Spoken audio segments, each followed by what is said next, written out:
Черный день календаря. Сегодня в России отмечают 30-ю годовщину со дня аварии на Чернобыльской АЭС и Международный день памяти жертв радиационных аварий и катастроф. В Якутске также прошли мероприятия, посвященные этой трагической дате. С подробностями о них Виталий Абрамов. Техногенная катастрофа в Чернобыле стала самой крупной за всю историю мирного атома. В зоне поражения радиации оказалось более 2 миллионов человек. Но самые высокие дозы облучения получили те, кто помогал справиться с последствиями ЧП. В нашей республике проживает более 150 человек, имеющих статус ликвидатора.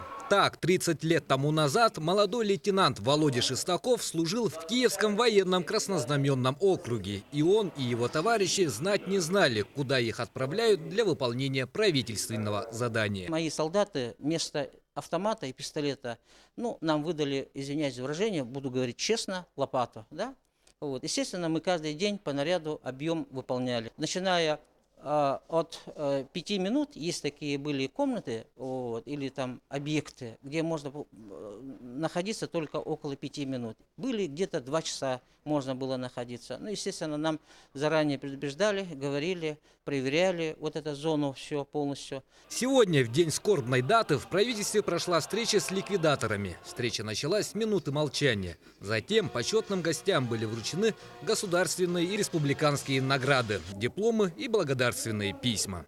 Хочется поздравить всех ликвидаторов, участников ликвидации данной катастрофы. Спасли, скажем так, планету, спасли мир, спасли человечество от данной страшной трагедии. Не забыты и погибшие в те дни, а это 31 человек, в том числе и пожарные. В объектовой пожарной части Ягрест на памятной стеле вот уже на протяжении многих лет в этот день появляются свежие цветы. Как говорят сами огнеборцы, подвиг героев-чернобыльцев всегда будет служить для них примером мужества, высочайшего профессионализма и верности своему долгу. В этот день также мы проводим занятия